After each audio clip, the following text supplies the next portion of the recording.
I'm Danyacho Daniel. I was born and raised in the southern part of Ethiopia. I have a wife and a 3-month daughter, and I have a passion for Somali people. 6 years ago, because these Somali people, an unreached people group, so I started sharing the gospel among these Somali people group. I traveled to the village. There are 3 villages, especially Somali people live in. So I traveled to these 3 villages 3 times per week. I sit with them and building relationship first, and the building friendship. After that, just I will just do these things for months sometimes.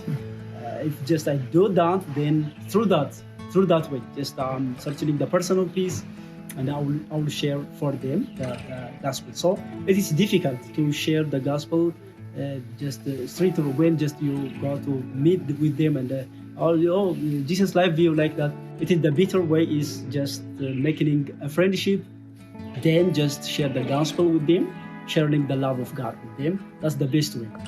So I'm doing. The process looks like this.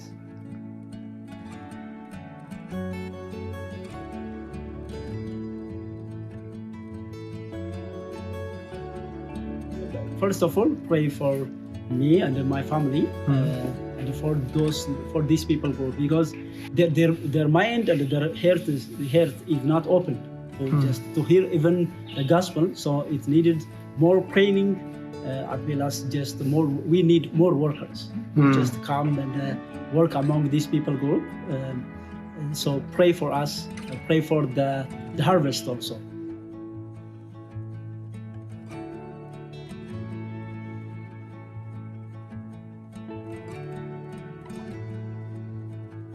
Yes, I would like to encourage you to continue to pray for our missionaries that we support in foreign countries. Dagnachu, his family, they're doing great work. They're in places that we cannot go, sharing a message that we think can change the world. So continue to pray for them, for their ministry, and also if there's some way that you think that God might want you to get involved in one of our missionary partners' ministries. We are continuing today our study, our series going through questions in the Gospels that Jesus asked. And if you would turn your Bibles to Mark chapter 4, that's where we're going to be at. Mark chapter 4 and verse 35 is where we're going to start. But today might feel like a bit of a part 2. If you were here last week, or if you watched online or listened on the podcast, you know that last week we talked about the question Jesus asked about worry. What's worry doing for you? And today is a similar question. It's not exactly the same, and this is why it feels like a bit of a part 2. We're going to go a little deeper. Today's question is, why are you so afraid? Why are you so afraid? Fear and worry, they're closely related, but fear is what worry is based on. When you worry, it is because you fear something. And so today we're diving deeper into worry, down into fear, and we're looking at this question, why are you so afraid? Jesus asks this in a circumstance. So another difference between last week and this week. Last week, Jesus was teaching in a sort of a lecture form. He was giving a talk. He was teaching about something. And then this week, Jesus took his disciples, those that he taught, into a circumstance to teach them this same thing. Oftentimes, Jesus would do this. He'd tell them something, and then they would go somewhere and they could learn it real time. And that's so important because if you're going to know something, you need to know it more than just up here. You need to know it in your head and your hands. You need to be able to have it in your experience as well as be able to parrot back the idea.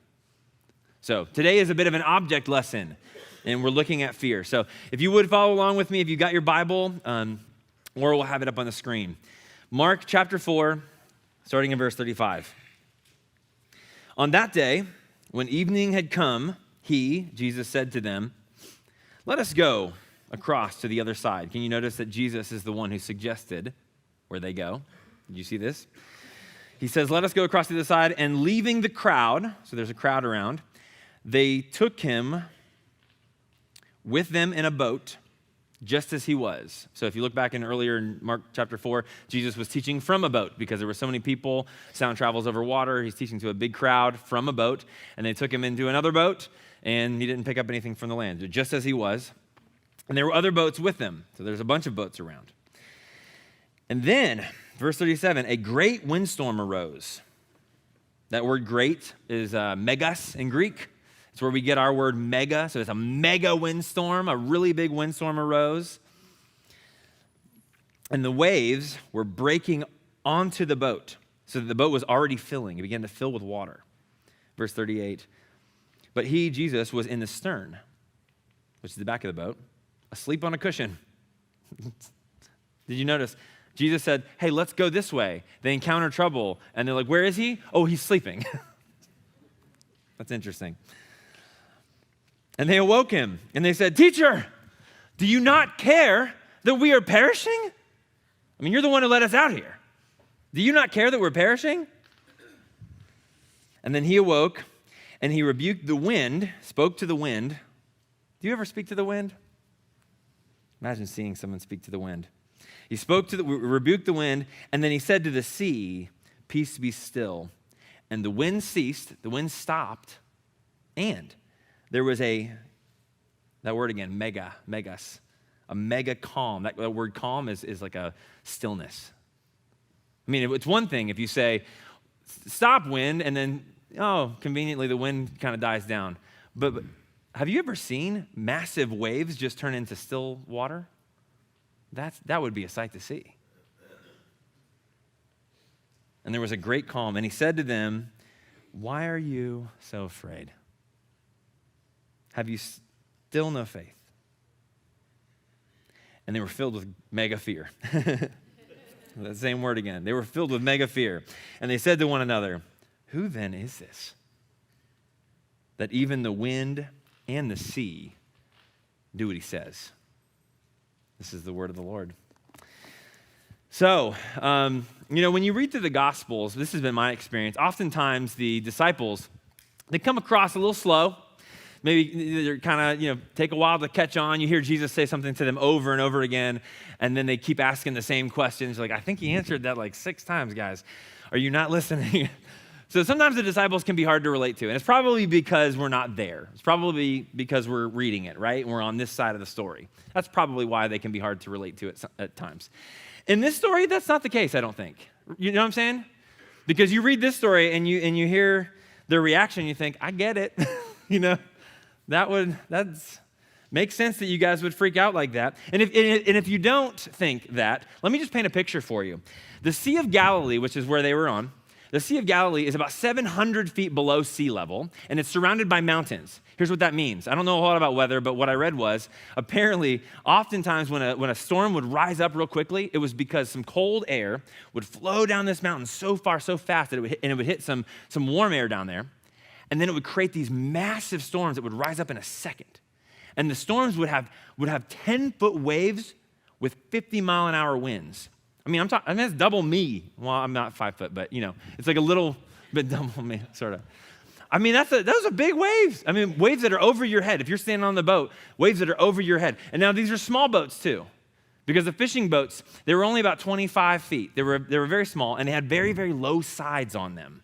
So it was easy for water to get in, but it was also easy for them to pull the nets in. So you get a small boat in a massive storm with 50-mile-an-hour winds, 10-foot waves, water just easily coming and then on top of that, no lights, right? It's nighttime.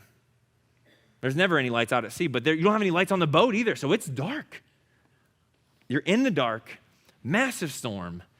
This boat is getting tossed everywhere, and they don't have, life vests weren't invented back then, I don't think. It would be, capsizing would be extremely likely. So you can understand why they would be freaked out, can't you? I can. One commentator I read said that this story is so relatable because the disciples found themselves in a situation that they could not control and they couldn't escape it, right? When you find yourself in a situation that you can't control and you can't get away from, that's terrifying. It can be very, very scary. There's situations in life, right, where, the health diagnosis comes in, right? We can't get away from it. And we can't control it. And we don't know what's going to happen. Or you lose a loved one. Somebody dies. Can't run away from that. That pain just goes with you. You lose your job. You lose the house. You have a bad investment and everything kind of falls through the floor. Someone you love is in an addiction. You're in addiction. You don't know how to get out of it. Feels like you're just stuck there. I feel like I can't control this. Like I can't get out of it. A divorce, There's so many things that are painful and scary that we can't control and we can't get away from. Wherever we go, it goes with us. Those are scary things. And so when we see the disciples in a circumstance that they can't control, they can't get away from, it feels relatable. We get it. It's like, man, I know. I can see why you guys are freaked out. I get it. And there's a lesson actually in that, I think. The fact that we can relate to where they're coming from, there's a lesson in this. And here's the lesson. I want you to write it down. Your emotions, they make sense. They just don't make sense of everything. Okay? It makes sense. The reaction that you have, the worry, the fear, it makes sense. You're not crazy. And it's good to remember you're not crazy, because when you feel like everyone thinks you're crazy, you're just going to try to prove you're not all day. Right? It makes sense. It makes sense that you're having that reaction. But listen, it doesn't make sense of everything. Okay? You can't stop there. It doesn't make sense of everything. The disciples' reaction, it seems normal. It seems totally normal to me. But it wasn't the only reaction they could have had. Right? Because Jesus didn't have that reaction. Listen, if you and I believe that the emotional response that we have is the only reasonable one, we will not be open to new information. If you can accept that when I get freaked out or when I get angry, whatever, that, okay, it makes sense, but there are other reasonable ways I could respond, that will lead to curiosity, and maybe you can get out of it. But if you're just convinced this is the only possible response anyone could have,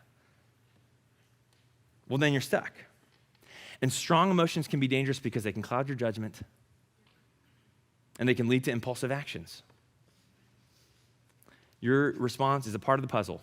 Don't ignore it. If you try to ignore it, it's not going to go away. It's part of the puzzle. Be curious about it. But it's not the whole puzzle. It's just a piece of it. And in relationships, this can be so helpful to remember, because when someone says something to you that triggers a strong emotion, you are very likely to misunderstand them because of your reaction. But if you can hold, okay, you know what? There's more than one reasonable response to this. There's more than one reasonable way to feel about this and to think about it. Then maybe you can create some space between the thing that you really are going to regret doing and the way you feel about it. Maybe you can create some space there and then choose how to respond. So maybe ask yourself this question. It could be so helpful. Is it possible that my feelings are based on incomplete information? Answer is yes. It's definitely possible. And it's likely, right?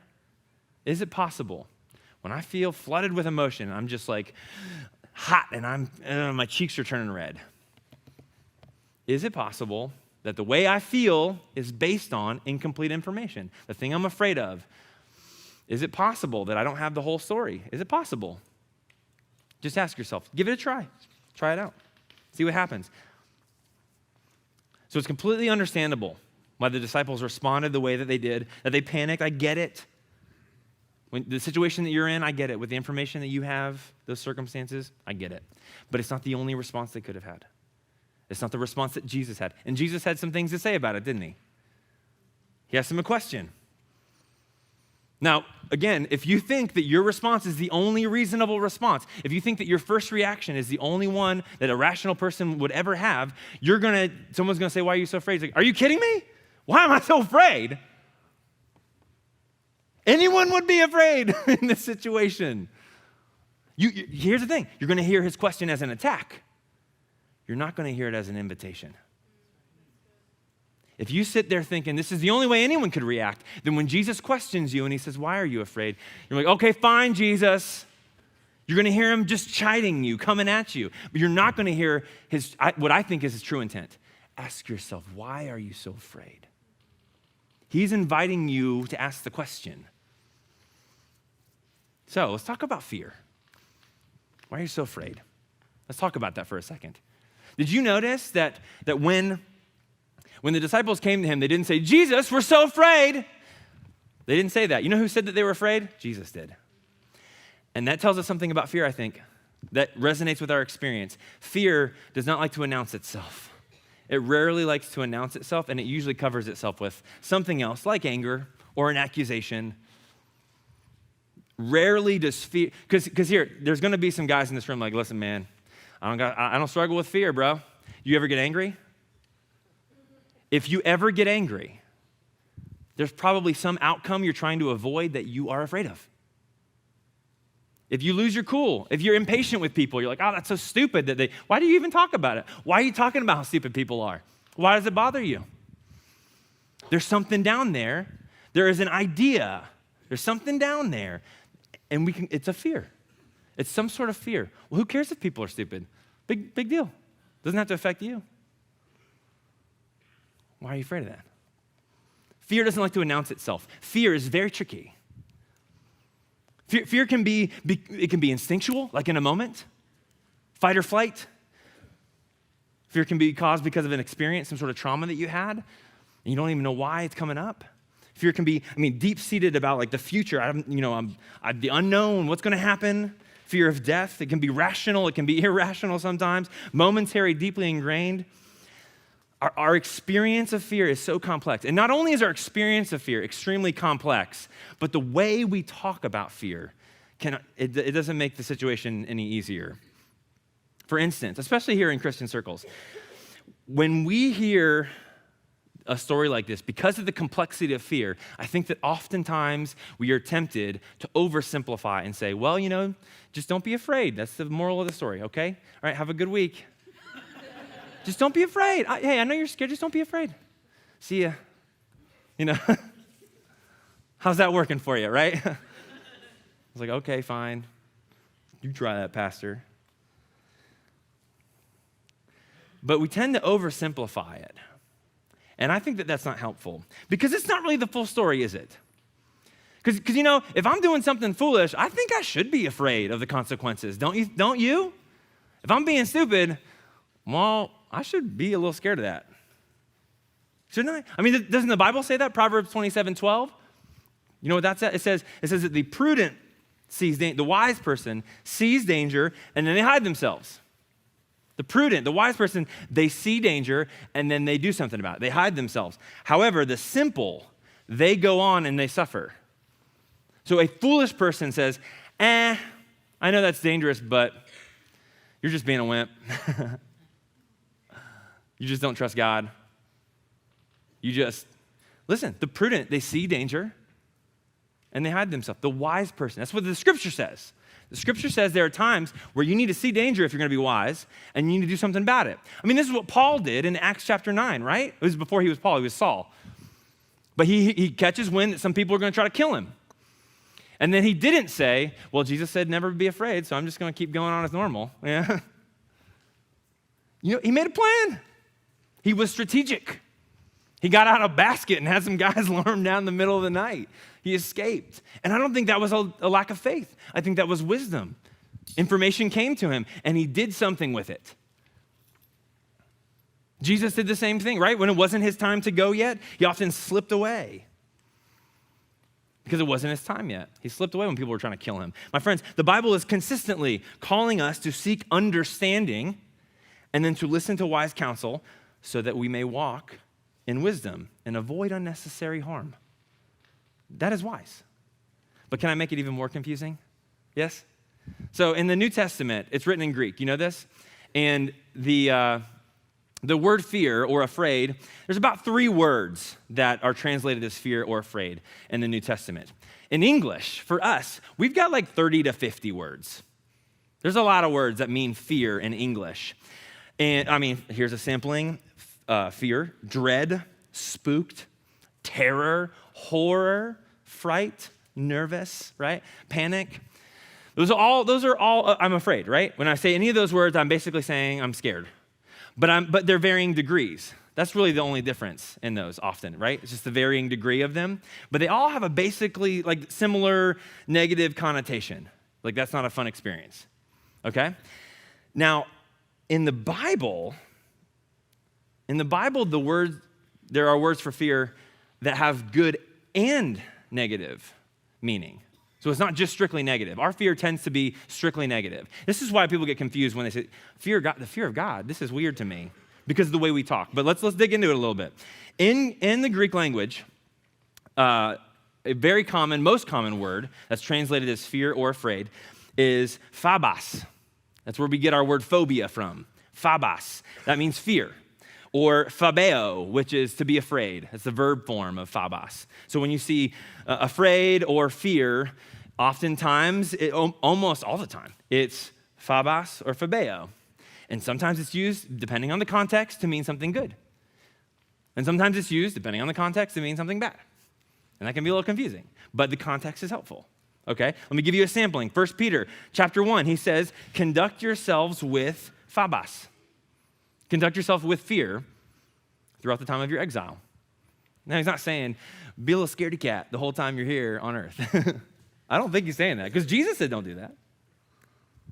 So he means something positive.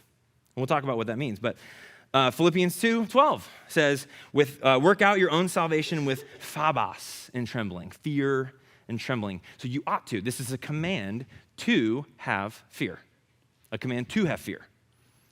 Okay? But then you get verses like this, and we cite it often. 1 John 4 says, there is no phobos in love, but perfect love casts out phobos.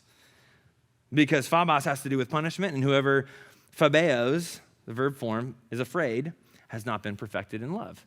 So you see both used, and you need to pay attention to the context, because they don't mean exactly the same thing. And that is because this is why it can be confusing. In modern English, we don't use fear that way. If you look up in the Oxford Dictionary, here's what the definition of fear. This is how we use the word fear. Fear is an unpleasant emotion caused by a belief that something or someone is dangerous and likely to cause pain or a threat.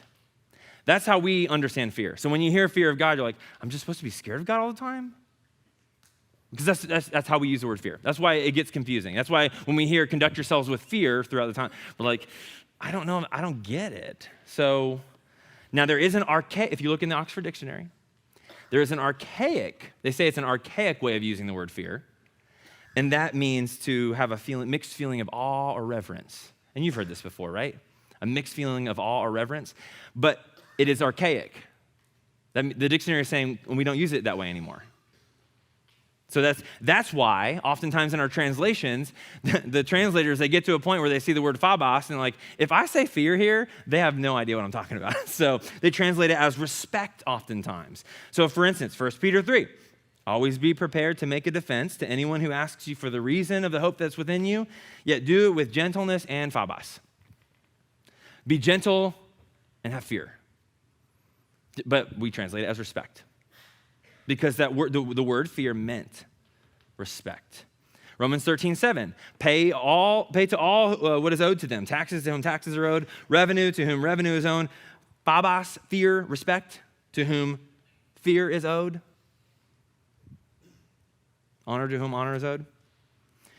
You know, I was thinking about that. Okay, it's confusing because of the way that we talk, and if there's a difference. I mean, this is 2,000 years ago. How often do you read ancient literature? That's not the Bible. It can be, there's language barriers, and so that can create some trouble.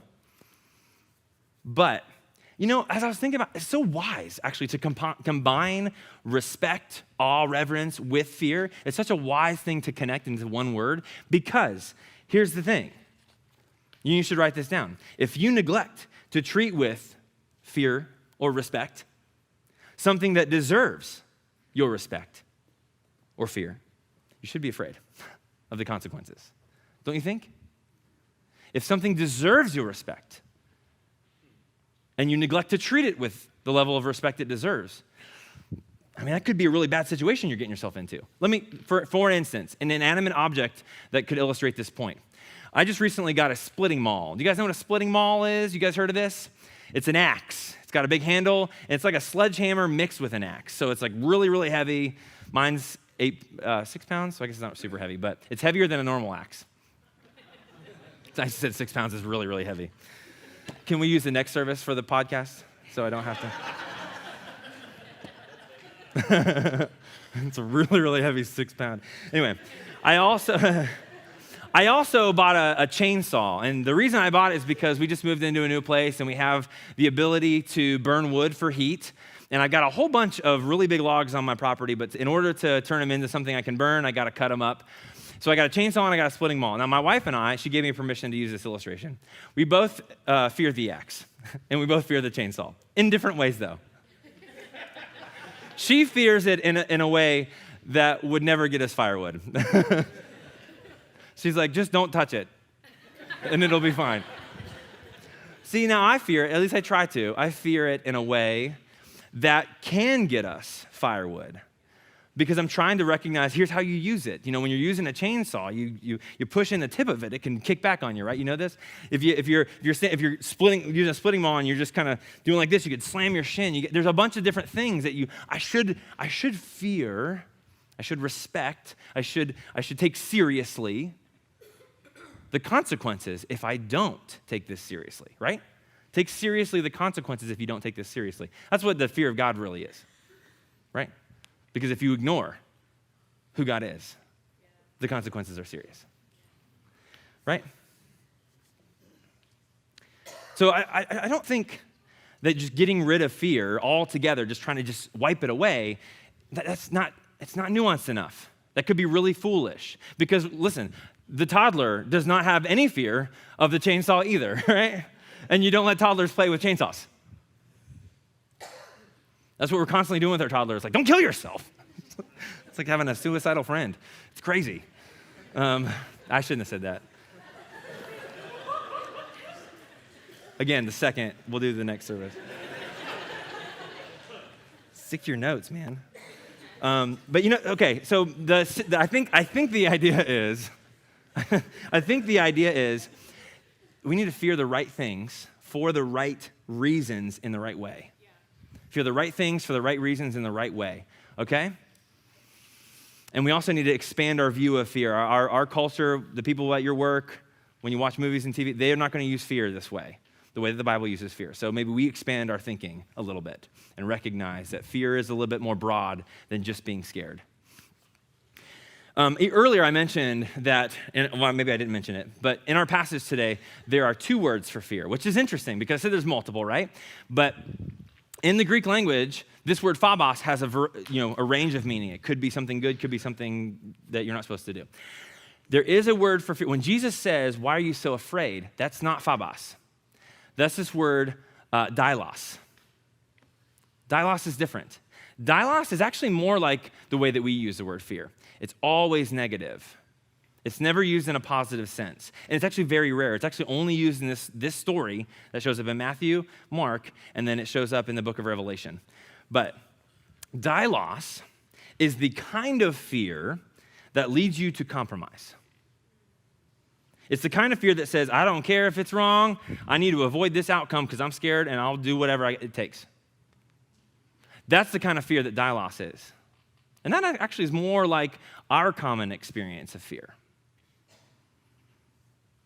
When you look up the Greek word dailos, it's defined as describing a person who loses their moral gumption. They get scared and then they decide to compromise on what they know is right. They lose their moral fortitude. This is the old English. Whatever it takes to avoid this outcome. The best translation for dailos would actually be cowardice. To be a coward, but it feels a little harsh. Actually, if you look at Eugene Peterson, the Message, his translation, in this passage, you go look at it, he says, Jesus' question is, why are you guys being cowards? And that feels harsh, but I mean, when you think, we'll get more into it, but I'm getting ahead of myself. So, okay, Jesus asks the question, why are you so afraid, right? He says, why are you so afraid? So let's ask the question, why are they so afraid? Let's look at the passage, Mark 4:38. It says that they woke him up, and here's what they said. Teacher, do you not care? We are perishing. That's why they're so afraid, right? Because they're perishing. We are perishing. Well, are they perishing? No, they actually aren't perishing yet. Well, they're afraid they're going to perish. Because here's the thing. When I ask the question, why are you so afraid? Why do you think the disciples are so afraid? We might be tempted to say, well, they're afraid of the storm. They're afraid of those giant waves. They're afraid of that really strong wind. They're afraid of how small their boat is. They're afraid of all these external things. They're not afraid of those things, my friends. They're afraid of what they think will happen to them. They're afraid of what they think will come because of those things. And that's an idea, right? They are interpreting their circumstance, and they're coming to a conclusion. They've seen something, and they've thought, oh no, this is gonna be really bad. I'm just sure of it. I know it. And then they got scared. But it happened like this. They didn't think those thoughts clearly. It was like deep-seated in their mind. So I want to give you a little visual. This is oftentimes what we think is going on when we get scared or when we have a strong emotion. What we think is we see or we hear something, and then we feel. We have an emotion. We have a reaction, and then we act on it. That's what oftentimes we think is going on. And that's why you hear people say, oh, he made me so mad. Or like, oh, that terrified me. And I mean, there's some truth. It's not that circumstances don't influence those things. But you are missing a step. We are missing a step. If we think that they made you mad, if we think that the storm is what's scaring me, that's actually going to leave us just a victim. We're going to be stuck. Better not run into any storms. Because storms will come. But you do have some say in this. Because in between the thing you see or you hear, noticing the waves, the storm, there is a reaction. There's a thought. There's an interpretation. There's a story you tell yourself. There's a narrative. Here's what's going to happen. Here's the thing I see. Here's the storm, and I know what happens in storms. You see something, you hear something, someone says something about you. Oh, I know what they thought. Oh, I know what they're trying to do. Oh, I know what she's doing. Oh, do you? You can read her mind, huh? You know you're perishing? You know the storm's going to kill you? Is that what you know? Man, well, we should get some lotto tickets and you tell me what the numbers are, man, because if you can read the future, no, you don't. You don't know. They don't know that they're perishing. They believe they're perishing, and that is what scares them. It's what they believe. They are scaring them. And I'm not doing this to condemn you. I'm just trying to help you. This is information, right? You got to do something with it. Maybe if you realize my response is not the only rational one, and my response is based on something that I think, I can evaluate. Do I think things that are true? Is my story incomplete? And here's you know why I think that Jesus comes at this? I know that we're getting close to time, but Jesus really comes at this with them because here's the danger. Here's the big danger in fear. Is that the danger of fear, it often makes sin seem reasonable. It oftentimes will make sin seem reasonable because the thing that you're afraid of, you're like, I just got to avoid it because I know what's going to happen. And God will forgive me if I just can't stay in this marriage. God will forgive me. I just can't be this miserable for this long. Right? Because when you get real scared, it makes sin seem like the only way out. It makes perfect sense to me. That looks like a perfectly good way out to me. You heard the story of what the little girl said? What is a lie? It's an abomination to God and a very present help in time of trouble. And that's it, right? That's why we lie. Because if they find out, just don't tell them. Tell them something different. And this is why Jesus comes at it, because he knows the kind of fear they're experiencing, even though maybe they haven't sinned per se, it would lead them to. Isn't that what Peter did? He was scared and he did something he said he would never do. I will never deny you, Jesus. I would never deny you. I know you don't think you would ever do that. But if you don't get a hold of your fear, you might. And Jesus is saying, so we need to figure out, why are you so afraid? It's because they think they can know the future. And you know what else? Because they don't understand yet his care or his power. Did you see that? And those things go together. It takes them both to understand either. And this is the reason some people don't even believe there is a God, because they think, well, if he's all powerful, then he must not care. And if he cares, he just must not be all powerful. There's nothing he can do about it. But listen, see all the assumptions that are made? Because if God has a good reason and good he can bring out of it, right, that you can't ever think of, then he can still be good and allow something that you can't see the end of. That's why we need to recognize that my response is not the only one I could have. And isn't that what they said? They began to doubt his care. They said, don't you care? Don't you care? I mean, isn't that what we do? I mean, maybe we wouldn't say it out loud because we got to say, oh, but God is still good. We're like, don't you care that she left me? Don't you care that I'm in pain? Don't you care that she's getting worse? Don't you care that they died? Don't you care that we can't afford a house? Don't you care that I'm out of money? Don't you care? And here's the thing, it so confused me when I first read this passage. Why were the disciples scared? Why were they confused that he calmed the storm? When they went to him for help, they're like, help us, Jesus. And then he helped them, and they're like, whoa, I didn't think you were going to do that. What did they think he was going to do? They probably thought he was going to bail some water. They're fishermen. They're like, we need all hands on deck, buddy. You can't be sleeping if we're going to have any chance. Right? Or maybe they just want him to be scared with them. Sometimes you just want that, like, I don't want to feel like an idiot. I just need somebody to be scared with me. But Jesus gets up and he does something they would have never expected. See, they didn't know what was possible, and so they were stuck by their own solutions. If the solution that you can think of is the only one that's possible, then you're stuck there. But God can do immeasurably more than you can ask for or imagine, my friends. And you need to know that so you don't misinterpret his behavior. It's not an unanswered prayer the way that you think it is. You just don't know what he can work with. But she died, Jesus. I can work with that. That's what he says. And then we said to Jairus, she already died. I can work with that. But we're out of money. I can work with that. But we can't feed these people with this little food. I can work with that. Over and over again, he's showing them. I can work with that. I don't care how desperate you think the situation is. I can work with that. And if you know that no matter what the situation is, he can work with that. And he has good plans for you. That he cares about you. If you know those things, and you don't assume you know how this thing is going to play out, then you can sleep in a storm too. Hey, I'm not saying you don't do anything, but I think what Jesus wants them to know is, even if it's scary, it can be okay. I'm with you. Yeah. I'm with you. And I know that death is still looming over our head, but my friends, some of us will say, I'm not afraid to die. I'm just afraid of how it's going to happen. That's why Jesus came, my friends. Yeah.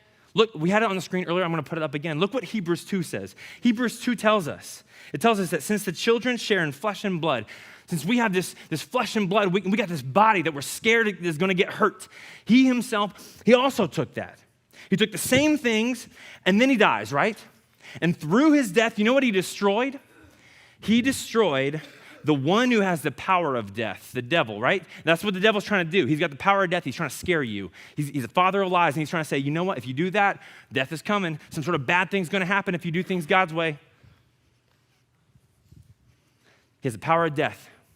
And then, through his death, Jesus did something. He delivered everyone who, through fear of death, is subject to lifelong slavery. That is why we get enslaved to sin, because we're enslaved to fear. You become a slave to sin because sin is a solution to your fear.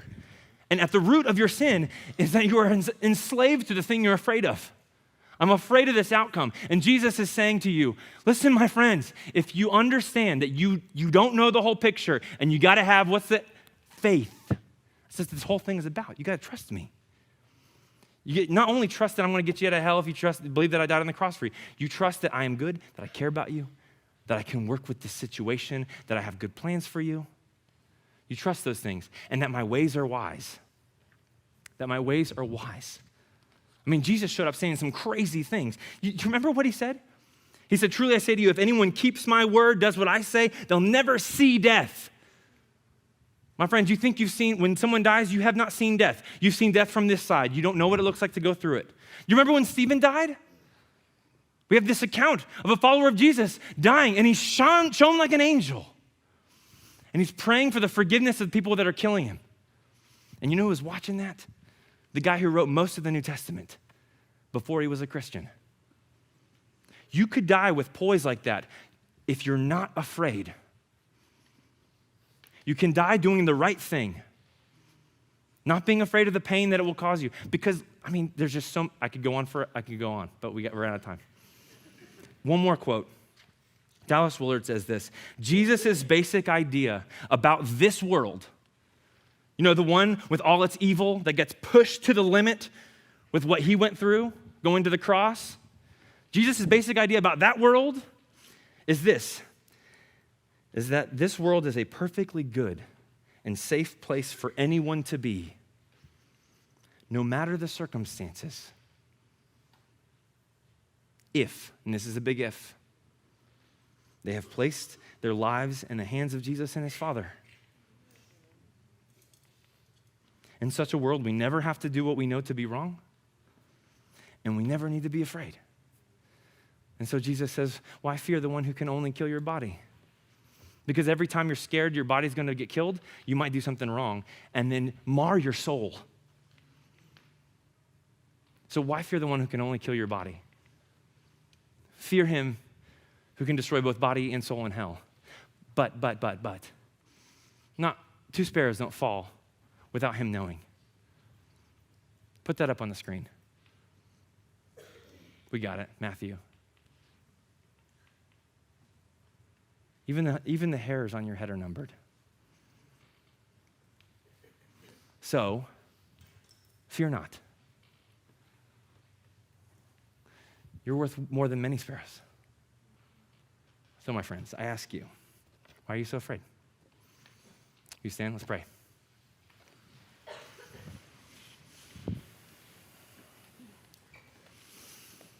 Lord, you are our shepherd. We shall not want. You make us lie down in green pastures. You lead us beside still waters. You restore our souls. You lead us in paths of righteousness for your name's sake. Even though we walk through the valley of the shadow of death, we shall fear no evil, for you are with us. Your rod and your staff, they comfort us. You prepare a table before us in the presence of our enemies. You anoint our head with oil. Our cup overflows. Surely goodness and mercy will follow us all the days of our lives. And we shall dwell in the house of the Lord forever. In Jesus' name, and all of God's people said, amen. Have a great week, guys.